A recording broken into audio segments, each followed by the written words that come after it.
saída dessa parceria, como você explicou, são etapas, né? Então, que começaria, eventualmente, nessa primeira conversa com o Corinthians, na votação dentro do Conselho, e depois de uma votação de mudança de estatuto, que aí, no caso do estatuto atual do Corinthians, precisa ser via... algumas das mudanças de estatuto precisam ser aprovadas via Assembleia Geral, algumas não, mas nesse caso, especificamente, sim. Dedé, obrigada pela pergunta. A gente tem aqui outra pergunta também que diz respeito ao investimento, e o Ailton perguntando se vocês têm acompanhado as notícias sobre Santos e Fluminense, que também pensam em fazer suas SAFs, e aí fala, clubes infinitamente menores, então me parece que 1,6 bi ficou pouco para o Corinthians. O nosso valor já é maior do que esse. Esse valor, Sim, nosso valor já é maior do que esse. Você já tinha falado isso.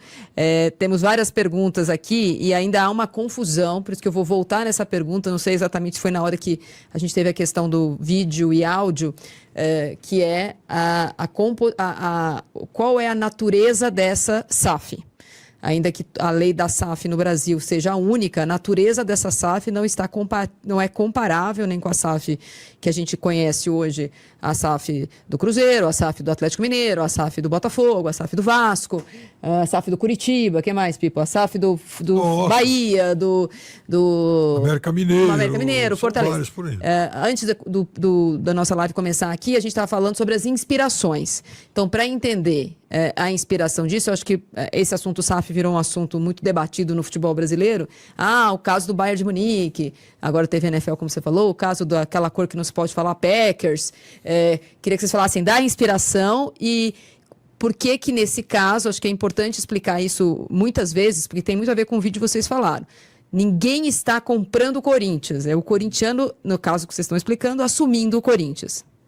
E aí depois eu vou colocar aqui também para vocês me explicarem um dos dois, apesar de ser o corintiano assumindo parte do Corinthians, ou investindo no Corinthians, há uma ideia de administração, com conselhos e tal, e aí vocês explicam para a gente como vai funcionar. Bom, você fez muitas perguntas, vamos começar por qual?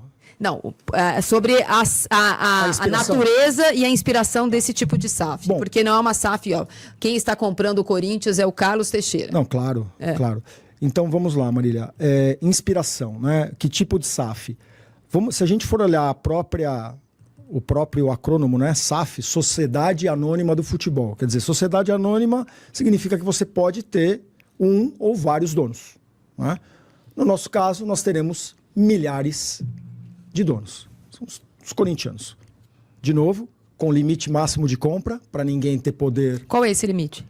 Hoje ele está desenhado em 1,8%. 1,8%. Tá? Mas, de novo, com todas aquelas regras de reserva popular, então pouquíssimas, se houvesse pessoas com 1,8%, seriam pouquíssimas, tá? Dentro desse modelo.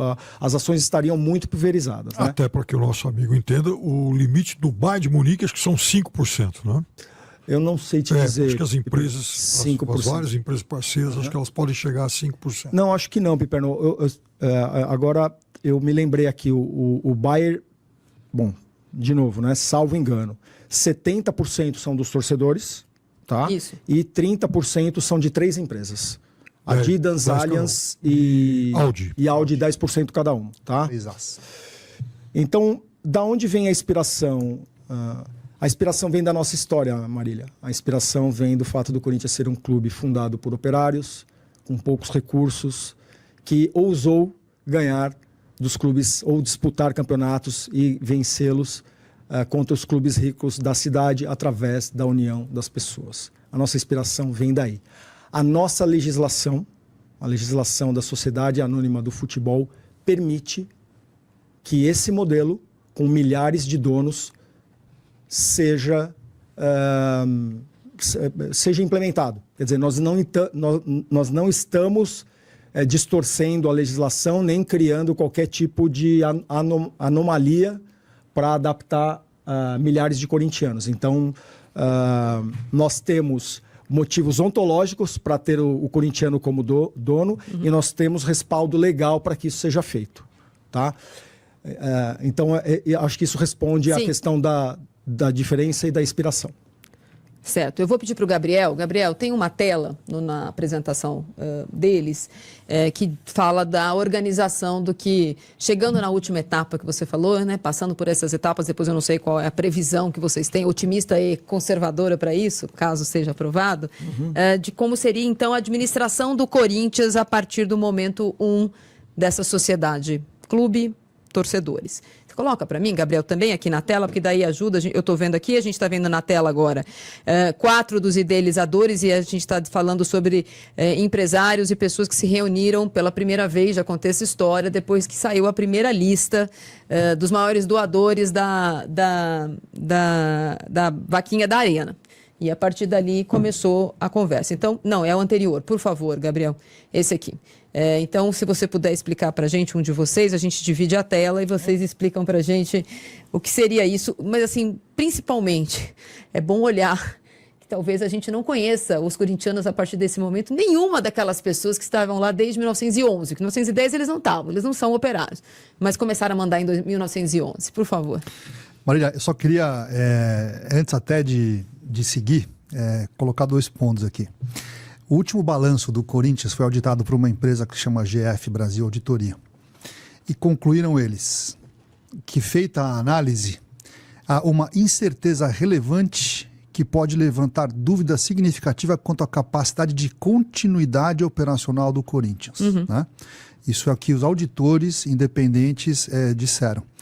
E, agora, mais recentemente, no processo de RCE, também foi feita uma perícia judicial, né? E os peritos judiciais também disseram que o Corinthians enfrenta fluxo de caixa comprometido, déficit operacional e risco de não cumprir suas obrigações a curto prazo, como salários e custos administrativos. O índice de endividamento foi classificado como insatisfatório, chegando a 120%. Ou seja, até complementando só a postura do Carlos, o que nos motivou, me parece que o destino com a paralisação da atividade é inevitável. Né? Não gostaria, falo isso com muito pesar, muita tristeza, né? Mas é inevitável. E se isso acontecer, nós temos que ter uma opção. E a opção é essa que nós estamos colocando aqui. A questão é saber se vamos esperar chegar neste ponto, né? Ou se vamos nos antecipar para que a situação não chegue tão à ruína antes da gente tomar um caminho de melhoria. Edu, e já que você vai falar de governança e a gente tocou na questão financeira, eu acho que tem uma notícia recente, eu acho que vai de encontro a essa transição do financeiro para a governança, né? Que é a possibilidade do Corinthians fazer uma nova negociação de name rights e isso criar mais um fôlego financeiro para o Corinthians, né? O que é importante do corintiano entender, e de todos os corintianos entenderem, que o que nos trouxe até aqui, a causa raiz disso tudo não é financeira. O problema financeiro é só uma consequência de um problema muito maior, que é o problema de cultura empresarial e de governança.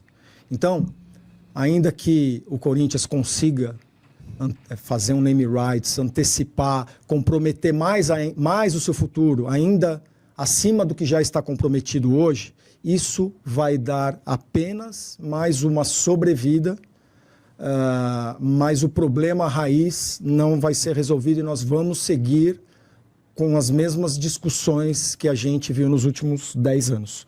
Então, não se trata apenas de fazer um aporte financeiro, se trata de implementar uma cultura de gestão totalmente diferente. Aí eu passo a bola para você, Edu, para poder falar sobre isso. Bom, indo ao quadro, né, como falamos até então, de um lado temos o Parque São Jorge, que faria uma transferência das propriedades do futebol para a Safiel, que está na coluna do meio aqui.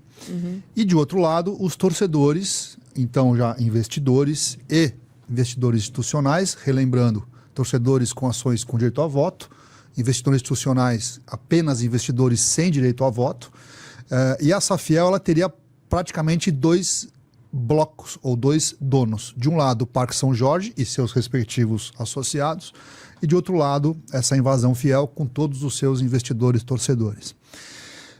Nessa segunda camada, que seria a camada de estratégia e governança, nós teríamos uma Safiel gerida por um grupo de órgãos, né, sendo o primeiro deles e mais importante o Conselho de Administração, que são pessoas eleitas pelos seus acionistas, né, com direito a voto, pessoas provenientes do mercado, pessoas com qualificação técnica, pessoas com experiência, pessoas sem viés político nenhum. Sem ligação ao Parque São Jorge. Sem ligação ao Parque São Jorge, sem ligação a outra SAF. Sem ligação ao Parque São Jorge! Sem ligação com outra SAF, sem ligação com arbitragem, com empresários, com pessoas que possam gerar algum tipo de conflito de interesse, ok?